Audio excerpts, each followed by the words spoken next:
उमरगांव तालुका के कालई गांव के आर के स्टेडियम में 5 दिवसीय सीजन दूसरा आदिवासी एकता क्रिकेट टूर्नामेंट का आयोजन किया गया है। इस क्रिकेट टूर्नामेंट का उद्देश्य मात्र समाज में एकता बनी रहे एवं आदिवासी समाज के बच्चों को अच्छा प्लेटफॉर्म मिले। सरीगांव बोनपाड़ा के सामाजिक कार्यकर्ता रविंद्र भाई वघात की मार्गदर्शन में दूसरी सीजन की क्रिकेट टूर्नामेंट आयोजित किया जा रहा, जिसमें अलग अलग तालुका की 32 टीमों ने बढ़ चढ़ के हिस्सा लिया है। 21 अप्रैल से 25 अप्रैल तक चलेगी टूर्नामेंट एवं उमरगांव तालुका के एक छोटे से कर्ज गांव आग्रवाड़ के बच्चे को मिल सकता है एक बड़ा प्लेटफॉर्म। जय नितिन भाई भोई ने नेशनल क्रिकेट टीम की ओर बढ़ाया सफलता का एक कदम। जय नितिन भाई भोई ने जिला लेवल पर टेस्ट देकर अपना हुनर दिखाया, अब जला सकता है इंडिया टीम से बुलावा। समाज में एकता बनी रहे और आदिवासी समाज के बच्चों को अच्छा प्लेटफॉर्म मिले, इसके प्रयास हमेशा मेहनत कर रहे सामाजिक कार्यकर्ता रविंद्र भाई वघात, हितेश भाई शामी, नितिन भाई उर्फ बबन, सूरज भोई, हसमुख वघात, अमित पागी, कुणाल भाई एवं बोनपाड़ा और करजगांव की टीमें कर रही दिलो जान से मेहनत।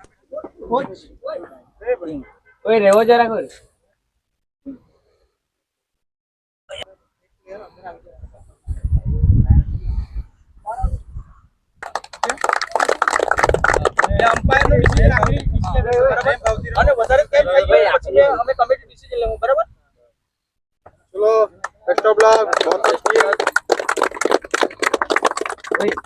और दूसरा डीप स्क्वायर की और ये देखिए डीप स्क्वायर के खिलाड़ी को भगाएगा और गेंद जाएगी सीधा 4 रनों के लिए। काफी शानदार शॉट यहाँ पर सुनील के बल्ले से नजर आएगा। 4 रन बटोरे, उसके जरिए 5 के ऊपर स्कोर। इस बार लॉन्ग ऑन के फील्डर के बाद गेंद बढ़ती हुई नजर आएगी और ये देखिए कितने एक्टिव नजर आएंगे, जिम्मेदारी उठाकर आए हैं। इस बार ऑफ साइड में गेंद को भेजा गया है, पॉइंट के रीजन में फील्डर वहां पर मौजूद, मगर 1 रन से नहीं रोक पाएंगे। और इसी बीच मेरे ख्याल से पहले ओवर की समाप्ति के बाद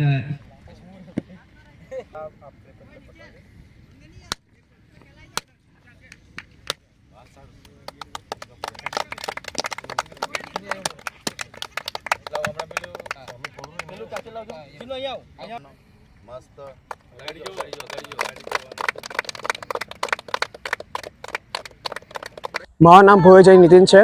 હું કરજગામ આગરીવાડથી આવું છું અને હું સન્ડેના દિવસે વલસાડ ડિસ્ટ્રિક્ટમાં એઝ અ બોલર ટ્રાયલ આપ્યો છે અને તેમાં મારું ચાન્સીસ બેસી શકે તેવી સંભાવના દેખાય છે મારામાં। અને હું last year Atul Valsad summer કેમ્પમાં 550 વધારે રન માર્યા છે, ટોપ રન સ્કોરરમાં એક હતો અને એઝ અ ઓલરાઉન્ડર રીતે સારું પરફોર્મન્સ મેં આપ્યું છે। તો કેટલા વર્ષથી તમે ક્રિકેટની અંદર રુચિ ધરાવો છો? હું લાસ્ટ ગયા 4 વર્ષથી રમું છું અને આગળ પણ રમતો રહીશ। તો આજે ક્રિકેટનો જે શોખ છે તમારો એ બચપનથી રહ્યું છે કે તમે પ્રેરણા કોની સાથે ક્યાંથી મળી અને કયા પ્લેયરને જોઈને તમને ક્રિકેટ રમવાની પ્રેરણા મળી છે? આજે મારો શોખ છે તે બચપનથી રહ્યું છે અને જે હું ગામથી આવું છું તે ગામમાં બચપનથી જ ક્રિકેટ ચાલે છે અને એઝ અ મારો જે ફેવરેટ બેટ્સમેન છે તે કેએલ રાહુલ છે અને ત્યાં જેવું મને રમવા ગમે છે।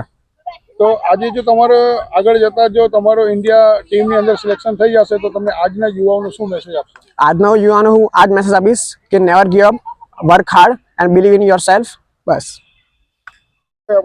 મારું નામ રવિન્દ્ર વઘાત છે, હું સરીગામથી બિલોંગ કરું છું અને આજે અમે નાઇટ ટુર્નામેન્ટ આદિવાસી એકતા કપ ક્રિકેટ ટુર્નામેન્ટ રાખેલું છે। આ આપણા આદિવાસી છોકરા માટે પ્રોત્સાહન માટે આ ક્રિકેટ રાખવામાં આવી છે અને આગલા વર્ષે બી અમે રમાડેલી હતી ક્રિકેટ ટુર્નામેન્ટ। આ સિઝન 2 છે એટલે અમે આ આજે ઓપનિંગ કરી છે ક્રિકેટ ટુર્નામેન્ટની ને આજે 2 ટીમની અમને શરૂઆત કરતા છે અમે।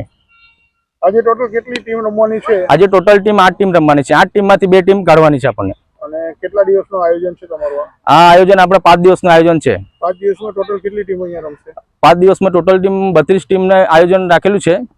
એમાંથી ફાઇનલના દિવસે 32 માંથી 8 ક્વોલિફાય થઈને ફાઇનલમાં 8 પહોંચી જશે। જે આ 32 ટીમો રમી રહી છે તે માત્ર ઉમરગામ તાલુકાથી છે કે બધે અલગ અલગ જિલ્લાથી રમવામાં આવે છે? તો શું આજના યુવાઓને મેસેજ આપશો?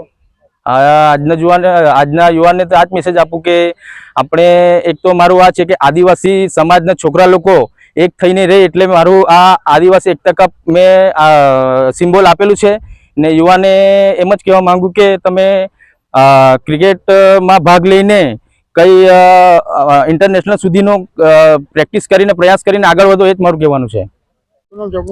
મારું નામ નીતિનભાઈ ભોવે છે, હું રહેવાનું કરજગામ આગરીવાડ। આજનું શું આયોજન છે અહીંયા? આજનું આયોજન એવું છે કે મારા ખાસ મિત્ર એવા રવિન્દ્ર વઘાત पूरे के जितने જે 182 ઉમરગામ વિધાનસભામાં લડ્યા હતા એમનો એક જ મકસદ છે કે આદિવાસી સમાજ એક એકતા અને સંગઠન સાથે રહી એ જ એનું ઉદ્દેશ્ય છે.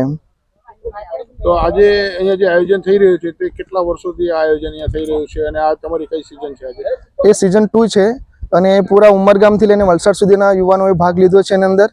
અને રવિન્દ્રભાઈ તેમજ મારું પણ એક જ ઉદ્દેશ્ય છે કે અહીંના યુવાનો કોઈ સારી રીતના રમત રમીને એ લોકો આગળ ભવિષ્યની અંદર ફ્યુચર બનાવી શકે. અને આ સ્ટેડિયમ એટલે આરકે સ્ટેડિયમ કાલઈ સ્ટેડિયમની અંદર રાખવામાં આવ્યું છે અને સિઝન 2 રમવામાં પ્રયત્ન અમે કરી રહ્યા છીએ. જીતનભાઈ, એવું સંભળાય છે કે તમારું પણ એક છોકરો છે તે ક્રિકેટ રમી રહ્યું છે અને આજે કોઈ જિલ્લા લેવલ પર ગયું છે, તો એ વિષયમાં તમે શું કહેશો? હા, મારા છોકરાનું નામ છે જય ભોએ. એ છેલ્લા 8 વર્ષથી રમે છે. એ નાનો હતો ત્યારથી હું સિઝનમાં મૂક્યો હતો અને ગઈકાલે બી સિઝન એનું ક્વોલિફિકેશન જે વલસાડ ડિસ્ટ્રિક્ટ લેવલમાં જે સેલિબ્રેશન જે થયું હતું તેની અંદર પણ ભાગ લીધો હતો. અને ખરેખર જોવા જઈએ તો મારી બી એક ઉમ્મીદ છે કે મારા છોકરાને પણ હું ઇન્ટરનેશનલમાં અથવા આઈપીએલમાં લઈ જવાનો પ્રયત્ન કરીશ. તેના માટે મારી જે સખત મહેનત છે અને છોકરો પણ મહેનત કરતો રહેલો છે એ જ હું અભિલાષા રાખું છું છોકરા પ્રત્યે. તમારું આગરીવાડ એક શહેર છે કે એક નાનું ગામ છે, એનો શું વિસ્તાર છે?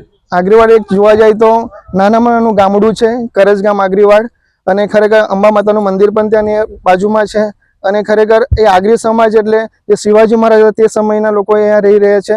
અને ખરેખર બધા એક માતૃભાવ અને પ્રેમ ભાવથી લોકો સંગઠનની રીતે રહી છે અને એ જ ઉદ્દેશ્ય છે. અને આજે મારા જે ફ્રેન્ડ મિત્ર છે રવિન્દ્ર વગાતે જે આદિવાસી એકતા કપનું આયોજન કર્યું છે, અમે સંપૂર્ણ રીતે સારામાં સારું જવા માટે અમે પ્રયત્ન કરશું. જય આદિવાસી, જય જવાહર.